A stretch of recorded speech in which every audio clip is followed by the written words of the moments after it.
በስመ አብ ወወልድ ወመንፈስ ቅዱስ አሐዱ አምላክ አሜን። ሊቀ ካህናት አቦና አቤ ቀሺ ደሳለኝ ላይኑስ ሀገረ ስብከት ጀርመን ሊቀ ካህናት ከምኡ ድማ አባላት ንኡስ ሀገረ ስብከት በበማዕርኩም ሊቃውንት ቤተ ክርስቲያን አይንተ እግዚአብሔር ካህናት ላይካነ ምስጢር ዲያቆናት አባላት ትምህርት ሰንበት ዝኾንኩም መንእሰያት አቦታት አዴታት በሐፈሻ ኣብዚ ክቡር በዓል እዚ ካብ እግዚአብሔር በረኸት ንኽንሳተፍ ዝተኣከብና ኩላትና ከመይ ኣለኹም? እንኳ ቅዱስ አምላኽና እግዚአብሔር ናብ ብርሃነ ዕርገቱ ብሰላም ብድሓን ኣብፂሑ ነዚ በዓል እዚ በረኸት ተሳተፍቲ ንኽንከውን ነዛ መዓልቲ እዚኣ ስለ ዝሃበና ስሙ ዝተመስገነ ይኹን። ሎሚ እንዘራረበሉ ኣርእስተ ትምህርትና ግብረ ሐዋርያት ምዕራፍ 1 ካብ ቁፅሪ 9 ዘሎ ቃል መበገሲ ብምግባር እዩ። እቲ ቃል እንዘ እሙንቱ ይነጽሩ ሃቤሁ ዝብል ቃል እዩ። እዚ ቃል እዚ ዘመልክት እንታይ እዩ? ናብኡ ድማ ኣተኪሮም ይጥምቱ ነበሩ ወይ ድማ ብኻልእ ኣገላልፃ ሕጂ እዚ ናይ ሕጂ ተሓቲሙ ዘሎ መጽሓፍ ቅዱስ ቀሊል ትግርኛ ኣብ ዝብል ገሊፅዎ ዝርከብ እውን ናብኡ አንቃዕሪሮም እንታይ ይገብሩ ነበሩ ኢልዎም ይጥምቱ ነበሩ። ሎሚ ከም ፍቓድ እግዚአብሔር ኣብዚ ቃል እዚ መሰረት ጌርና ክንዘራረብ ኢና። መድን ዓለም ክርስቶስ ዝዓረገ ካብ ቢታንያ ወይ ድማ ካብ ደብረ ዘይት እዩ። ደብረ ዘይት ድሕሪ ትንሣኤኡ ኣብ መበል 40 መዓልቲ ዝዓረገሉ ዕለት ዝዝከረሉ እዩ። ካብ ናይ ጎይታናን ኣምላኽናን መድሓኒናን ኢየሱስ ክርስቶስ 18 በዓላት ተባሂሎም ዝንገሩ እቶም ዓበይቲ 9 እዮም። ካብቶም ዓበይቲ በዓላት ተባሂሎም ዝጽውዑ ድማ እቲ ሓደ በዓለ ዕርገቱ እዩ። በዓለ ዕርገቱ ቤተ ክርስቲያን ብዓቢ ክብሪ ካብ እተብዕሎም በዓላት እቲ ሓደ እዩ። እቲ መሰረታዊ ነገር ግን በዚ በዓል እዚ ምኽንያት ብምግባር እግዚአብሔር ናባና ዘመሓላልፎ መልእኽቲ እንታይ ከም ዝኾነ ኣብ ግዜ በዓል ክንርዳእ እንተዘይክኢልና በዓል ከም በዓል ብደረቑ ንህይወትና ክልውጥ እንተዘይክኢሉ ናብ እግዚአብሔር ክንቀርበሉ እንተዘይክኢልና ካብ ምድራዊ ሓሳብ ናብ ሰማያዊ ሓሳብ ኣተሓሳስባና ክልውጠሉ እንተዘይክኢልና በዓል ብደረቑ ኣብ ህይወትና ዝጠቕሞ የለን። ናይ በዓል መሰረታዊ ትርጉም ንባዓ ካብ በዓል ክርከብ ዝግብኦ በረኸት ክንሳተፈሉ እንኽእል መገዲ ክንከይድ እንትኽኢልና እዩ። ስለዚ እዚ ቃል እዚ እምበኣር ብቐጥታ ዘመልክተና ነዚ ቅዱስ ቃል እዚ ቅዱስ ዮሐንስ አፈወርቅ ነዚ ቃል እዚ ኣብ ዝተርጎመሉ ንዝተጠቀመሉ መሰረታዊ ነገር መሰረት ጌርና ኢና ክንዘራረብ። ቅዱስ ዮሐንስ አፈወርቅ ናይ ሎሚ 1600 ዓመት አግያ ሶፊያ ተባሂሉ ኣብ ዝጽዋዕ ኣብ ቀደም ቁስጥንጥንያ ኣብ ሕጂ ድማ እስታንቡል ተባሂላ ኣብ ትጽዋዕ ሃገር ነዚ ቃል እዚ ከም መዘራረቢ ኣርእስቲ ገይሩ ኣብ ግዜ ዕርገት ምሂሩሉ ነይሩ። ነዚ ቃል እዚ ክምህረሉ ከሎ ቅዱስ ዮሐንስ አፈወርቅ ብዝሕዝን ኣገባብ ግን ኣብቲ ሽዑ ግዜ ኣብ ቁስጥንጥንያ ንግስቲ ዝነበረት ዮሐንስ አፈወርቅ ብተግሳጽ ዝተመስከረሉ ስለ ዝነበረ ንድኻ ብምብዳላ ኣብ ልዕሊ ድኻታት ዓመፅ ብምፍጻማ ገሲጽዋ ስለ ዝነበረ ንወንጌልን ንኣስተምህሮ ቅዱስ ዮሐንስን ንምቅዋም ኣብ ቅድስቲ አግያ ሶፊያ ተባሂሉ ዝጽዋዕ ቦታ ኣብዚ ከባቢ እዚ ናይ እንታይ ዝበሃል በዚ ሕጂ ዘመን ኣገላልፃ ናይት ክለብ ዲ ዝበሃል ሓቀይ እንዳ ዲስኮ ዲ ዝበሃል ልክዕ ከምኡ ቲያትር ዝረኣየሉ ሰብ ዝዓብደሉ ዕራቆም ኮይኖም ሰባ ደጓል ኣንስተይትን ደቂ ተባዕትዮን ክፉእ ዝኾነ ዝሙት ኣጸያፊ ዝኾነ ዝሙት እናፈጸሙ ዝዘናግዕሉ ቦታ ጌራ ነይራ። ቅዱስ ዮሐንስ ድምፁ ክስማዕ እንከሎ ኣብ ቁስጥንጥንያ ዝነበረ ህዝቢ ንናይ ቅዱስ ዮሐንስ ቃል ክሰምዕ ዝእከበሉ ዝነበረ ዘመን ነይሩ። በአጋጣሚ ኣብዚ ግዜ ዝግን ቅዱስ ዮሐንስ አፈወርቅ አብዝ ምህረሉ ሰዓት አሰማሚዓ ነቲ ቲያትር ከም ዝግበር ስለዝገበረቶ ናብ ቤተ ክርስቲያን መጺው ካብ ዮሐንስ አፈወርቅ ክመሃር ዝወሰነ ሓንቲ ሰበይቲ ጥራሕ ነይራ እዛ ሰበይቲ ንበይና ተቐሚጣ ዮሐንስ አፈወርቅ ድማ ዓው ብዝበለ ድምጺ እቲ አዳራሽ ሙሉ ክሳዕ ዝናወጽ ቃል እግዚአብሔር ብዘይ ምቁራጽ ይምህር ነይሩ እዛ ሰበይቲ በአማሃሩ ተደኒቃ ዮሐንስ አፈወርቅ እቲ ዕለት ዝተሰብከሉ በዓለ እቲ እርገት ስለዝነበረ በዚ ምኽንያት እዚ ነዚ ታሪኽ እዚ አምጽልኩም ዝሓዙ አርእስቲ ናብ ሰማይ ድማ አተኪሮም ይጥምቱ ነበሩ ዝብል ነይሩ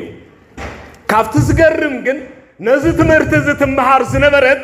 ከምዚ ሎሚ በዚሕና ነዚ ቃል እዚ እንሰምዖ ዘለና ዘይኮነስ ብጫውጫውታን ብፍትወት ዓለምን ተማሪኾም ነቲ ዘፍቅርዎ ዝነበሩ ዮሐንስ ስብከቱ ናፊቆም ዝእከቡ ዝነበሩ ህዝቢ ኩላቶም ገዲፎሞ ሓደ ሰብ ሓንቲ ሰበይቲ ጥራሕ ነዚ ስብከት እዚ ትሰምዖ ነይራ ብድሕሪ እዚ ትምህርቱ ምሂሩ ምስ ወድአ እዛ ሰበይቲ ብናይ ዮሐንስ አፈወርቅ ሓው ብዝበለ ድምፂ ምምሃር ተደኒቃ ንምንታይ ክንዲ ዝኣክል ንዓይኒ ምምሃር ጥራሕ ዝደኽመለይ ኢላ ስለ ዝሓሰበት ናብኡ ቀሪባ እንታይ ኢላቶ ዮሐንስ ብጀካ ይኮ ካልእ ሰብ የለን ቀሲልካ መሃረኒ ከይትደክም ኢላቶ ቀሲልካ መሃረኒ ድሕሪ እዚ ቅዱስ ዮሐንስ እንታይ ኢልዋ ቀደሙን እንተኾነ ዝነበርክ ንስኽ እምበር ካልኦት ኣይነበሩን ኢልዋ ሪኦ ንሳ ነቶም ኣብ ዙርያ ዝነበሩ ሰባት ያ ነይራ ኣካሎም ነይሩ ነገር ግን ልቦም ኣይነበረን ልቦም አንቃሪሩ ናብ ሰማይ ይጥምት ስለዘይነበረ ዮሐንስ አዳራሽ ዝመልአ ህዝቢ ይሰብኽ እኳ እንተ ነበረ ካብቶም አዳራሽ መሊኦም ዝነበሩ ህዝቢ ንዮሐንስ ልባ ከፊታ እትሰምዕ ዝነበረት ግን ሓንቲ ሰበይቲ እያ ነይራ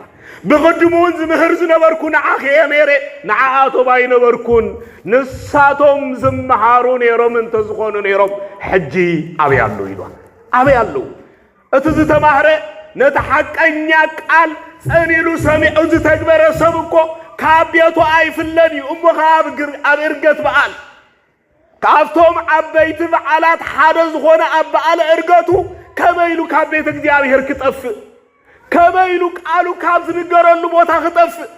ከመይሉ ማህሌት ካብ ድምፂ መላእክት ካብ ዝስምዓሉ ቦታ ክጠፍእ ኣይከውንን እዩ ቀደሙን ዝነበርክ ንስኽ ጥራሕ ኢኺ ንስኽ ጥራሕ ኢኺ ነይርክ ካልእ ኣብ ዝወታ ዛ ኣይነበረን ኢልዋ በዚ ምኽንያት እዚ ነዚ ጥቕሲ እዚ መሰረት ገይሩ ኣዝዩ ብዝረቅቕ ኣገባብ ንበዓለ እርገቱ እናተንተነ ነታ ንሕና ክንሪኣ ሓንቲ ትመስል ዝነበረ ሰበይቲ ካብቶም ኣብቲ ኣዳራሽ ዝነበሩ ሽልዕለ ሽሕ ዝቁፀሩ ህዝቢ ንላዕሊ ግን እትበልጥ ዝነበረ ሰበይቲ ይሰብካ ነይሩ ሪኢኹም ናይ ሓደ ሰብ ዋጋ ኣብ ቤተ እግዚአብሔር ክቡር እዩ ኣብ ቅድሚ እግዚአብሔር መድህን ዓለም ክርስቶስ ኣብ ዮሐንስ ወንጌል እንተ ተመልኪትኩም ዝበዝሐ ክፋል ናይ ዮሐንስ ወንጌል እግዚአብሔር ንሓንቲ ነፍሲ ዘለዎ ክብሪ እንረጋግፀሉ ወንጌል ዮሐንስ ምክንያቱ ዮሐንስ ወንጌል ምዕራፍ 4 እንተ ተመልኪትኩም ሳምራዊ ሰበይቲ ሰብ ዝነዓቃ ሰብ ናይ ሰብ ገጽ ከይትርኢ ሰብ ዘይወፀሉ ሰዓት መሪፃ ማይ ትቀድሕ ዝነበረ ሰበይቲ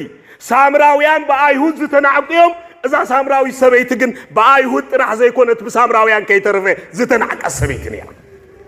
ክልተ መጉዳእቲ ዘጋጠማ ነይሩ ወገነይ እትብሎም ሰባት ከይተረፉ እኳ ነዛ ሰበይቲ እዚኣ ክሪእዋ ፍቃደኛታት ኣይነበሩ ብሰንኪ ሓጢኣታ ኩሉ ዝተጸየፋ ወገና ዝተጸየፋ ዓሌታ ዝተጸየፋ ካብ ሰብ ዝተገለለ ሰበይቲ ነይራ ሰብ ዘይረአያ ወገና ዘይረአያ ክርስቶስ ግርኢዋ ስለ ቃሉ ስም እግዚአብሔር ዝተመስገነ ይሁን ሰብ ኣብዚ ሰዓናሉ ጊዜ ሰብ ዝኾነልና ካብ ሰብ ዝረአነ ሰዓናዮ ተስፋ መሊኡ ተስፋና ሙሉ ከም ዝኸውን ዝገብረልና ካብ ሰብ ዝበለጸ ሰብ ካብ ሰብ ንላዕሊ ቀረባና ካብ ቤተሰብና ንላዕሊ ቀረባና ካብ ገንዘብና ንላዕሊ ቀረባና ካብ ንምክሓሉ ነገር ንላዕሊ ቀረባና ካብ ልብና ንላዕሊ ከይተረፈን ካብ ቀረባና እግዚአብሔር ካብ ትስትንፋስና ንላዕሊ ንዓና ዝቀረበ መን ይተልና እግዚአብሔር ናብዛ ሳምራዊ ሰበይቲ እዚ ኣምባር ከይድዋ ስለዚህ እንታይ ዝብል ኣብቲ ቃል ክጠቅስ እንከሎ ዮሐንስ ወንጌል بسماريا كحلف دما قد خونه يزبل قد زخونه له مخنيات انتايو مخنيات السب زي بالله حنت السب الله እግዚአብሔር በአና ከሐልፍ ግድ ዝሆኖ ልብና ምስተጎደ ሰብሲና ይልና ተስፋ ምስቆረጥና ኩላቶም ሰባት በግብርና ከባጭውልና እንከላግጹና ምሽጀመሩ ንታሪኽና አይተማሊ ታሪኽና እናዘከሩ ካብሰብ ንዝገለሉና ኩላቶም አሕፊሩ ካብኦም ዝኸብር ሰብነት ከም ዝህልወና ንኽገብር እቲ ካብሰብ ዝበልጽ ካብሰብ ንላዕል ዘኽብር እግዚአብሔር ንዓና ይጥምተና ስለዚህ ንሳምራዊት ምእንተ ከኽብር በሰማርያ ከሐልፍ ግድ ኾኖ ኽብል ዮሐንስ ወንጌላዊው አወንጌሉ ጽሒፍልና እዚ ጥራሕ ከይመስለኩም ዮሐንስ ወንጌል ምዕራፍ 5 ክትምልከቱ ከለኹም ድማ ን38 ዓመታት ዝኣክል መድሃኒት ዝተጸመ ሰብ ጥራሕ ከይመስለኩም መድሃኒት ጥራሕ ኣይኮነን ኣብ ልዕሊ ሕማም ሰብ ክስእን እንከለኻ መጉዳእቱ ቀረጽዎ ብሕልናኹ ክሳብ ክንደይ ከቢድ ምዃኑ حموم لعلو كل زدليو سبيو أزي سبي زي 38 عامات أب عراتو تدنيسي حمامو طرح كي أكل جن سباي نبرو سب كل زي تتأيفو مخنياتو نسب زخون نجراي نبرون بأجرون أي مخاد عقب أي توهبون زي تدنس مس أجو إيو نزي تدنس مس أجو سب سينو أفتنا أي مدهانيت بوتا أب بيت سايدا أتبهان بوتا مدحاني دليو 38 عامات زتقمط مصاغو حجن كريستوس داو خيدو اتاسب انتاي لوس كنغروني نعوخه كافتماو زنبرو اتقال كتري يخلهم تايزبل ابيته سايدا دما ثلاث عينت صقم زلون كم زلو غليصومالو بزحات حمومات نبرو مسبله دنوسات حنكاسات عورات نبرو يزبل ثلاث عينت حمام زنبرو ابيته سايدا نيرو كابزوم أبيته سايدا زنبرو بزحات حمومات جن كريستوس زتملكتو نت 38 عامات زتدنس مصاغيني مخنياتو كالوت حمومات يوم جن سبالو حمامهم زرشعهم سبالو حمامهم زنو دما اغزي حمامهم زدغفهم سبالو مدحانيت كاب سماي كلاهن كله نتي ماي زناوص ملأخ وردن كله نافت ما يقدم زأتهم سبالهم ازي سب زغن سب يقولوا ስለዚህ እንታይልዎ ነሱን ምን ታይናፊቁ 38 ዓመት ከም ዝተቀመጠ ስለዚ ፈለጠ አታሰብ እንታይሎስ ገጽሉ ላይ እንታይ ትደልይ ኻይሎ ክትሐውድ ደልይኻ እንታይሎስ ኸ እንታይል መልይስሉ አቤት እንታይል መልይስሉ እታሕቶስ ምናልባት ከምዛ ብግልጽ ነግረኩም ብዝርዳአኩም ሲ زحتهم تردوا بقلتي قدم أفتي ساعة 3 عامات مردي مرجع خبرون كله انتاي نيرن أي حن قتليان ندين حقه انتاي نيرن نسل هو ويدم ما انت أي فالي حقه سلازي كتحاولوا تدلي خاطر تبهيلو ملسو وي كأي فالي أنيرا كتكون زقبا نسجن ناي 38 عامات زأكل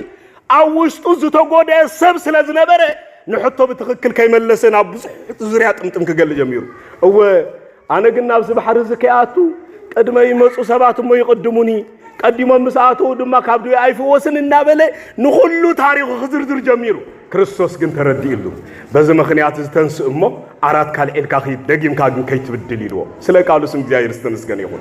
نحنت نفس زطمت املاخنا እግዚአብሔር ناب እግዚአብሔር ንዘይ መቅራብ ህይወትና በመخنያት አብዝ ተመል አሉ ጊዜ እኮ ካፍቲና በእግዚአብሔር ንመቅራብ ዝኸልከለና ህይወት መሊሱ ናውም እንት ከቅርበና እግዚአብሔር ዘይርሕቀና አምላኽዩ ንሕና መخنያትና ይወዳኒ ናቱ መቅራብ ድማ አይወዳኒ አይገርመኮ ሰብ ተነሳህ ክትብሎ ከለኻ መخنያቱ መወዳታ ይብሉ ቁረብ ክትብሎ ከለኻ መخنያቱ መወዳታ ይብሉ ናብ ቤተ እግዚአብሔር ምጻቕ ክትብሎ ከለኻ መخنያቱ መወዳታ ይብሉ مخنياتنا زي ودا أكوان تخون እግዚአብሔር ግባአና ተስፋ ይቆርጸናል ተስፋ ይቆርጸና ወዘቅረበና አምላኽዩ እትንሕና እንምልኾ እግዚአብሔር ስለዚህ ዮሐንስ ወንጌል ንሓደ ሰብ ዝፈጸሙ አገልግሎት ንሓደ ሰብ ዝፈጸሙ ናይ ድሕነት ግብሪ መዝጊብልና ዝርከብ ምዕራፍ 5 እዚ ጥራሕ ከይመስለኩም ዮሐንስ ወንጌል ምዕራፍ 8 ክትምልከቱ ከለኹም ብብዙሓት ሰባት ብምንዝርና ዝተኸሰት አመንዝራ ሰበይቲ ካትረኹም نعان مدحان تطو كبل كله دمارينا يوم أتسبيت كسستخ أبي الله يلوا ككسستا نت أكوتس نتحات يعتني سب أكمنيات أتوز ولا عمل آخريو ስለዚህ ካከሰስታ ነፃ አውጪው ንሓጢያት ከይትገብር ካብ ሓጢያት አንጪሁ ደጊማ ከይትብድል ነጊሩ ሰብ ከምትኸውን ገይሩ ከተማ አተው ይሏ አመንዝራ ብቡሊ ኪዳን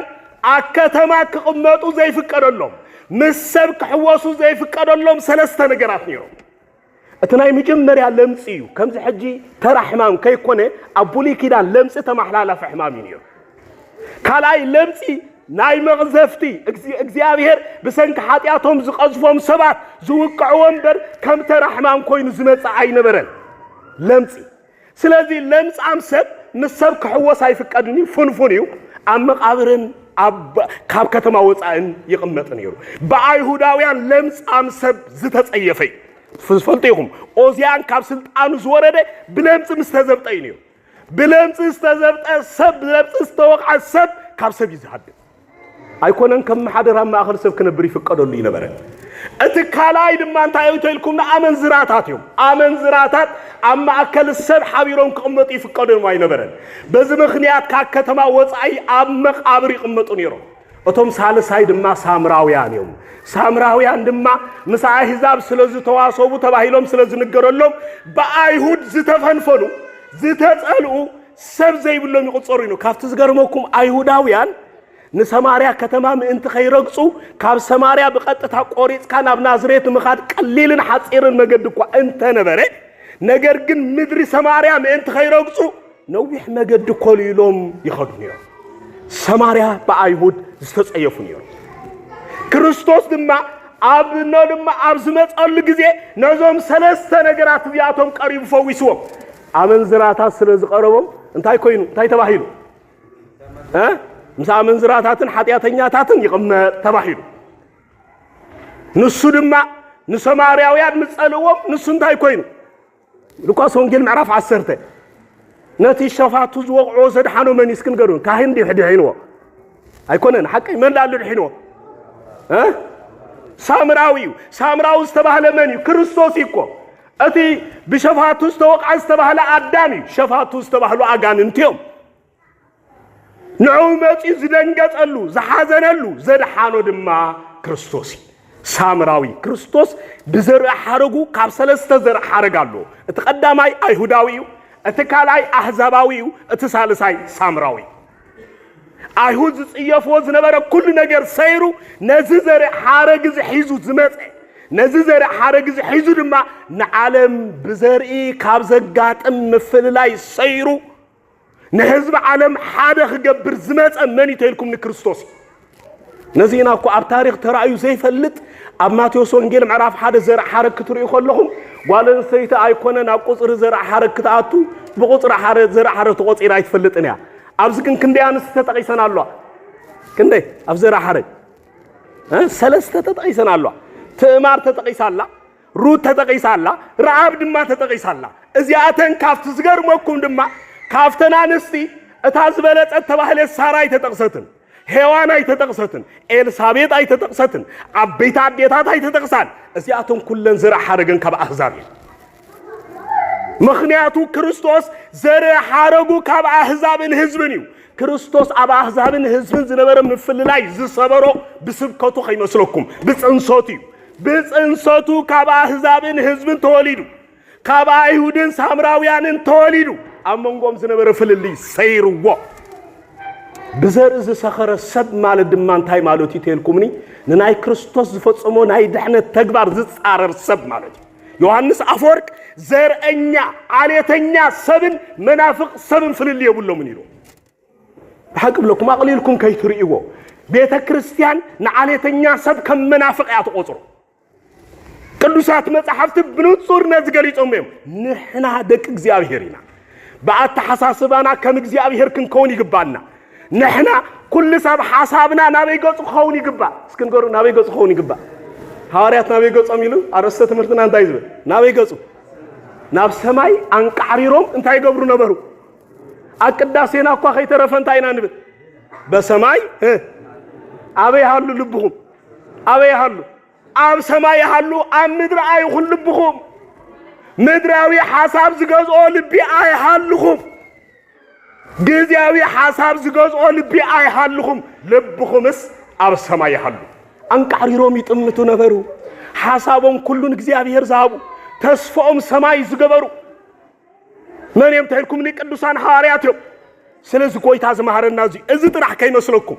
ዮሐንስ ወንጌል ምዕራፍ 11 ክትሪዩ ከለኹም ከ ምእንቲ ተሓደ ዝሞተ ሰብ ክብል ናበይ ከይዱ ናብ ቢታንያ ከይዱ መን ይመይቱ እስክንድርን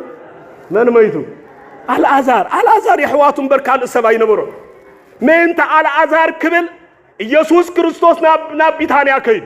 ንአልዓዛር ኣብ ታሪኽ መጽሐፍ ቅዱስ ኢየሱስ ክርስቶስ ሲሒቁ ተባሂሉ አይተነግረሉን ኢየሱስ ክርስቶስ ነቢይ ተባሂሉ ግን ተጻሒፉልኝ ኣብ ታሪኽ ክትሪኡ ከለኹም ክልተ ግዜ ከም ዝበኸየ ተነጊሩሉ እቲ ቀዳማይ ዘፍቅሩ አልዓዛር ምስ ሞተ መሪር ብኸያት በኸየልዎ እቲ ካልኣይ ኢየሩሳሌም ብዝተገብረላ ተኣምር ምእማን ምስ ዓብየት ምእንቲ ኢየሩሳሌም ኣብያው ማቴዎስ ወንጌል ምዕራፍ 10:21 በኺላ ወይልኺ ኢየሩሳሌም ይልዋ ንሰላማ ዘይተቀበለት ኢየሩሳሌም ድሕሪ ደጊም ሰላም ስለ ዘይትኸውን ንሰላማ ገፊዓ ከተማ ስለ ዘውፀት ስጋዕ ዘለዓለም ሰላም ዘይብላ ከተማ ኮይና ትነብራላ ሰላም ዝኸፍዕ ሰብ ከመይሉ ሰላም ክህልዎ ይኽእል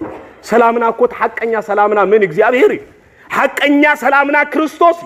ሰባት ክርስቶስ አቦም እንተዘይሉ ሐሳቦም ከም ሐሳብ አምላክ ሆኑ ተይዘይክይሎም ሓጎስ ይብሎም ሰላም ይብሎም ዕረፍት ይብሎም ይሰርሑ አግቡን ይህብትሙ ኩል ሳብ ብዝረኸቡ ሀብት ዕግበት ይብሎም ጥዕና ሃልዮም እኮ ሕጉሳት አይኮን ኣብዚ ደሊዎ ሰብ ዝበፅሖ ምዕብል ዓለም ኣትዮም እኮ ካብ ጭንቀትን ካብ ስቃይን ነፃ ዝወፁ ይኮኑን ምክንያቱ ተሐቀኛ ሓጎስ ዘሎ ኣብ እግዚአብሔር እዩ ተሐቀኛ ሓጎስ ኣብ ምዕብል ዓለም የለን ተሐቀኛ ሓጎስ ኣብ ሀብት የለን ተሐቀኛ ሓጎስ ኣብ ትምህርቲ የለን ተሐቀኛ ሓጎስ ኣብ ሓዳር ውን የለን ተሐቀኛ ሓጎስ ኣብ ውላድ ውን የለን حقኛ ሓጎስ ኣብ ስልጣን ውን የለን حقኛ ሓጎስ ዘሎ ሐዋርያታን ቃሪሮም ዝጥምትዎ ዝነበሩ በስጋና ተዋሃይዱ ናብ ሰማይ ዝዓረገ ኣብ ኢየሱስ ክርስቶስ ጥራይ حقኛ ሓጎስ حقኛ ሰላም حقኛ ፍቅሪ حقኛ ዕረፍት ዘለው ነዚዩ አቱም ጸር ዝኸበደኩም ናበይንዑ አነ ድማ ካዕርፈኩም የዝበለና ማቴዎስ ምዕራፍ 11:28 ሪኹ ዕረፍትና ይሰብ ዘሎ ኣብ ኢድ እግዚአብሔር نسب عرفت كهوز زخل عبز مدر زيلن مخنيات سب مدراوي كونن كما غيرو مدراوي نجر نسب كعقبو يخل مدراويان انت نخون مدراوي معجبنا نحنا جن مدراويان ايكونن غزياويان انت نخون لو متراي زبلج لج نجر معجبنا جن غزياوينا ايكونن زلعالماويانينا سغاويان انت نخون سغاوي نجر معجبنا جن سغاويان ايكونن منفساويانينا هاجرنا بسماي ام مدري كونن اب سماي زهاجرو سب دما بمدر عجيب اينبرني بمدر عجيب زينبر اب سماي هاجرو زخونه سبيو ስለዚህ ዝቃልሲ ብንጹር ዘረዳና ነዚዩ ስለዚህ ዮሐንስ ወንጌል ጎይታ በኺዩ መንት ዘፍቅሩ አልዓዛር መንትን ሰላማ መቅባል ዘአብየት ኢየሩሳሌም ሎም خز حزنልና እግዚአብሔር ክንደ ይኮን ኸውን ልብና ማዕረፍ ክገብሮ ደልዩ መጽዩ ነልብና ናይ እግዚአብሔር ማዕረፍ ከይከውን ዝኸልከልናዮ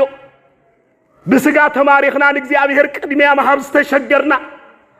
ናይ እግዚአብሔር ፍቃድ ኣብ ልብና ንምፍጻም ዝተጸገምና ክንደ ይኮን ኸውን ነተ ሰላማዊ እግዚአብሔር ኣብ ልብና ከዓርፍ ዝኸልከልናዮ ኣብ ኣፍ ደገ ጠጠው ኢለ እንኳ ሓለኹ እቲ ድምጸይ ሰሚዕ ዝኸፍተን ግና ዝቀጽሉ ላይ ታይብ እግዚአብሔር አብ ይጠጠው ይለ እንኳ የገርመኩም እግዚአብሔር ዘአክል ጎይታ ዘንኳኩ ልቢ ነገር ግን ዘይከፍት ወድሰብ አዝይ ዘሐዘን የገርመኩም እግዚአብሔር ንልብና እንኳኩ خبال አጎስጢን ተባይሉ ዝተጸውዕልክ ካብ ረብዓይ ክፍለ ዘመን ዝነበሩ አቦታት ሓደ ዝኾነ እንታይ ይብል አነ እግዚአብሔር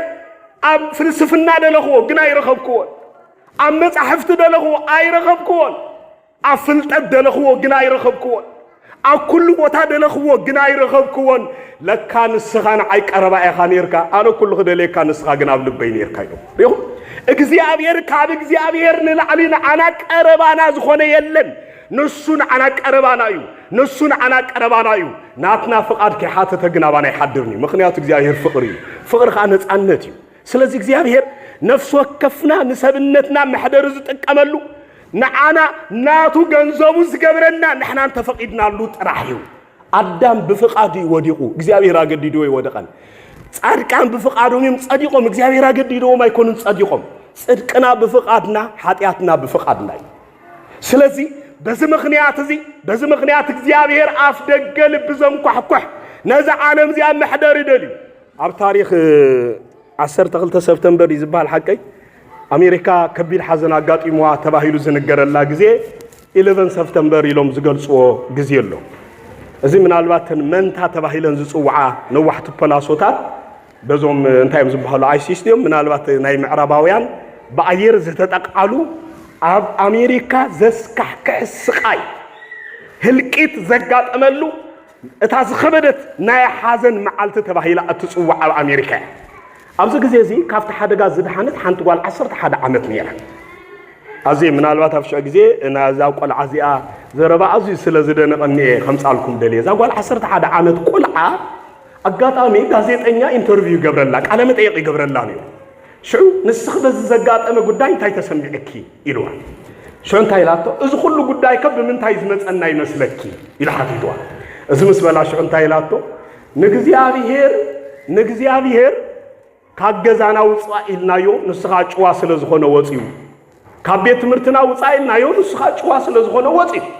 ካብ ልብና ውፃእ ኢልናዮ ጭዋ ስለ ዝኾነ ወፂኡ እግዚአብሔር ካብ ሃገርና ውፃእ ኢልናዮ ጭዋ ስለ ዝኾነ ወፂኡ እግዚአብሔር ካብ ኩሉ ምስ ወፃ ሰላም ሲኢልና ኢላቶ ህደንቀኩም እግዚአብሔር ዘይብሉ ነገር ከመይሉ ሰላም ክኸውን أتنا إجزاء سبكو أهم أكل كينات كوينو أب سلام كي مسلوكو أب أجرجر كوينو أب أميت كوينو أب سقاي كوينو أب بيت مع سرتي كي ترفع كوينو ناي سلام سبيو حق السبيو عرفت زلوا سبيو هذا تاريخ ذكركم قبل هواريات تدرس بيتروس ذكره هيروس كقتلوا يلو أب بيت مع سرتي مساعته نايهودا ويان كم مع تعرق خون أب على فاسيكم نايهود هيبوك قتلوا يلو مسحاسبه نصبح كتليخا تباهيلو أبيت مع سرت بسنسلة تعصيرو كبيد دك أصدق يسيب انتهي دك يسوس كنقروني بيخو نصبح كتموتي خا تباهيلو كبيد دك أصدق كسر ملأخ نبيت مع سرت آتيو كبر أبرو خايلو انتفتن مبر بارز أبي كبيد دك أصدق كسر لك كاتعم دك أصدق لك زياهي تحسكاي أو تعوي دك أصدق تعم دك أصدق لو أتصبق فرناش هيكون كندي فرناش كيرنا لنا تعم دك أصدق دك كسر كندي حارات كيرنا لنا كندي هاجر كيرنا لنا دك أصابين لنا كندي ناي أمورو ناي سنة لبونا أما خيرت أما خيرنا لنا دك أصابين لنا أستوعلو كابز كل مفتاحين ركبنا حق أن يعرف تزلو إجزاء انتحيزنا طرح إجزاء ناي حق أن يعرفتنا مساراتي بزي إجزاء سب حق أن يعرفتك عرف أي كأنني سلازي قدوس يوحنس أفورك نافت تمرت غمل سوكمي قدوس يوحنس أفورك بدحرزي نزك أهلزي مسارات كيرو يمهر نبري كلنا كمن نفلطو زلنا يمعالت أرقت كافت زدنق أبيتا كريستيان عبو بوتا زوهابوي أرقت سلست عبيت مبسعاتات نذكر أستوعلو أرقت كذكروا غلهم نزن سلست عبيت مبسعاتات زيات ذكرون أتناي مجمريا مبسعان تايتيلكمني موراد منفس قدوسي مخنياتو قويتاز عرقلو جزي مساخله نسون بينهم كم زي قدفو منفس قدوس لما كم زلق خلهم مبسعات اللوم ينسميات عريبو سلازي ناي موراد منفس قدوس مبسعات زتاعتو اللوم معالتي بحال أرقت أتكالاي دما انتاي تداتا بايلو زختامات كوينا كم زي نترف زنقرنا جزي هكاي مخنياتو أنا زختامات كونكم كترفو أي حرقكم نيلنا يوحنس 10:4 يقول زختامات كونكم أي حرقكم هنا እግዚአብሔር زختامات كوينا كم زي قدفنا أجزي ጭንቅና أجزي شجرنا أجزي مكرانا أجزي صببانا እግዚአብሔር ምሳና كم زلوم أنت خنذكر نسو زختامات هاي جبرنا نسو بحدارنا له نسو أبدكنا له نسو أب نبرتنا له نسو أب قعزنا له نسو أب قلقلتنا له كميلنا زختاماتنا خنبل نسو كون أنا زي كون لنا نجار يلن أكل نجارنا እግዚአብሔር له زختام يخبل ما ما يتفقدلون لهم زختام يخبل ما ما يتفقدلون سبيا بالله ينكبل ما ما يتفقدلون زختامات كونكم كترفو أي حد كل يتبعنا እግዚአብሔር زختامات كوينا كاين ترف كم زي حادقلنا مبسعاتنا قال طرح كاي مسلوكم دي تئزاز طرح كاي مسلوكم مبسعاي مبصع زاتولنا غزيو از غزيزي مالتي ريو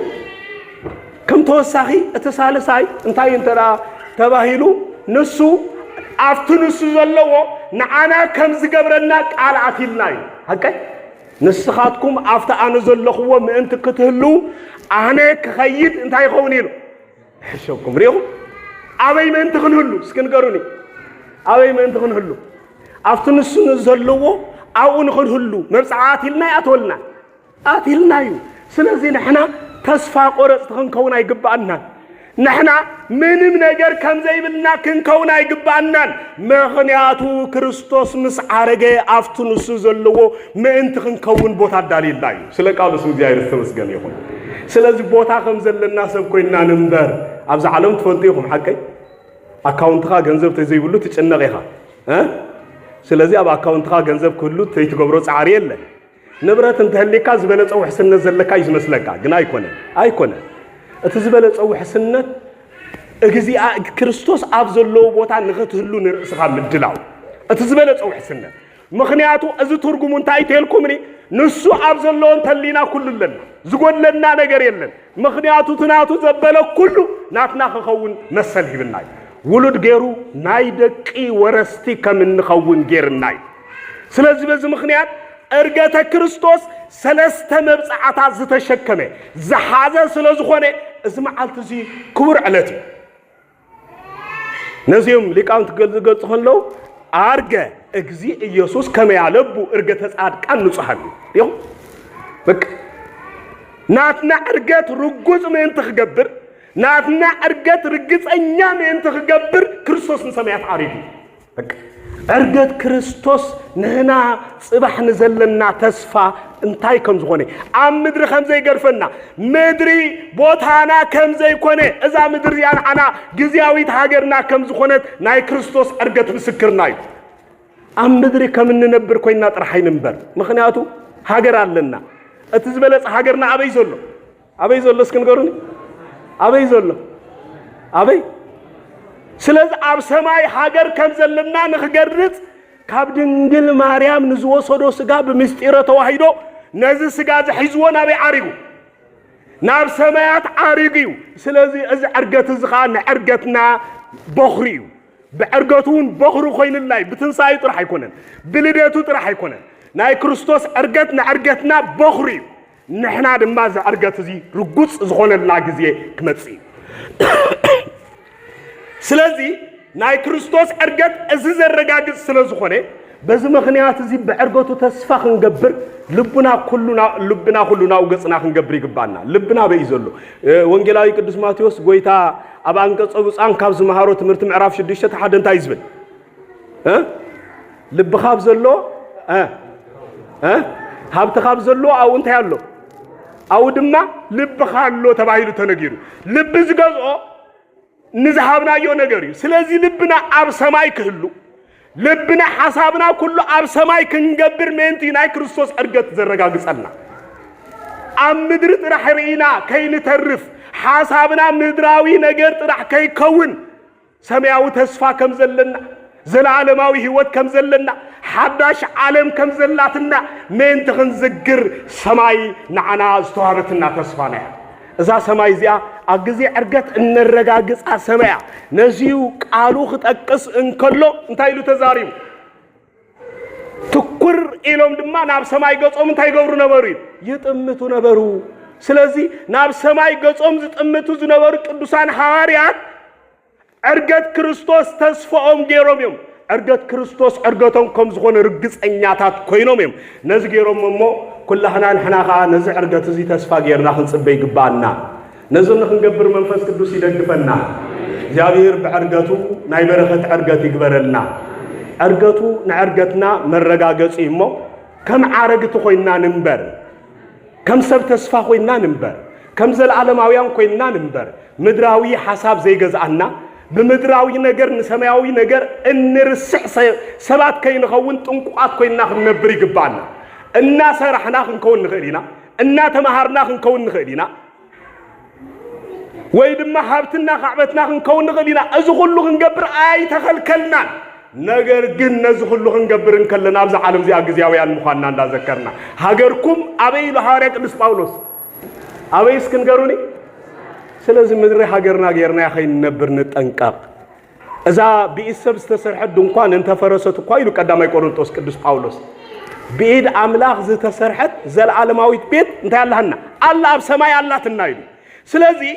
ብኢሰብ ዘይተሰርሐት እሞኻት ዝደንቕ ዓይንና ርእይዎ ዘይፈልጥ ሕልናና ሓሲብዎ ዘይፈልጥ ብልቢ ደቂ ሰባት ተሓሲባ ዘይትፈልጥ እግዚአብሔር ንነፍሱ ወከፍና ከም ዘዳልወልና ንፈልጥ ኢና ኢሉ ክርስቶስ ንሰማይ ምስ ዓረገ ነዚ ሓሳብ እዚ ሙሉእ ብሙሉእ ነዚ ጸጋ ነዚ ክብሪ ዝንዓና ሂብና እሞ እዚ ክብሪ እዚ ኣብ ህይወትና ተርጉምና ምስ እግዚአብሔር ክንመላለስ ይግባና ነዚ ንክንገብር መንፈስ ቅዱስ ይደግፈና ቅዱስ አምላኽና እግዚአብሔር በዓልና ናይ በረኸት በዓል ይግበረልና በዓልና ህይወትና እንልውጠሉ ናብ እግዚአብሔር እንቀርበሉ ንበዓልና ሐቀኛ በዓል እንገብረሉ ይግበረልና ቅዱስ ጳውሎስ ከም ዝገለጾ ንቆሮንቶስ ቤተ ክርስቲያን በዓልኩም በሐድሽ እንታይ ግበሩ ኢሉ ምስ መባኽዕቲ ኣይትግበሩ ኢሉ ሐቀይ መባኽዕቲ እንታይ ዝገብር ነቱ ቢዕኹ እንታይ ይገብሮ የምጽጾ ሐቀይና يبقى طرح يكون ينفعه زي بحري خمس حز يقبره حدا زي بحري مالت حنباشا بزح جزء تبعوا خلهم دس لزبلنا إمبر نته أخلي زي بحري خمس حز يجيروا هكاي أخلي ببحري أي نفحن ننفح أنت زي جير كله مالتي نسخاتكم كأفز مدرز خدنا وروح خلهم إذا مدرز أنا عهم متشتي كونت إنه بحاتيات هاي تنفحوا حدا السود راح يكونن أبز عالم زي جميرو بزترف فتوتنا إذا عالم زي أي تنفحي ما بالك حتى طريقهم متسيسي حاتيات متسيسي حاتيات بتشكيمكم بعالكم أي تبعروا بعال حاتيات التراجفوا معالتيخون نبع كاب بعال زحلف حاتيات يحلونا بعال مالت صدق نسر حلو ناي كريستوس مخانا رأسنا نرجعس قالوا سلزخونه نتبوا حاتي أراجيرنا نرحق قالوا بعال مسخون بعالنا حق إنيا بعال يخون نزل تردينا بعالنا خنخبر إجزاهير يدقفنا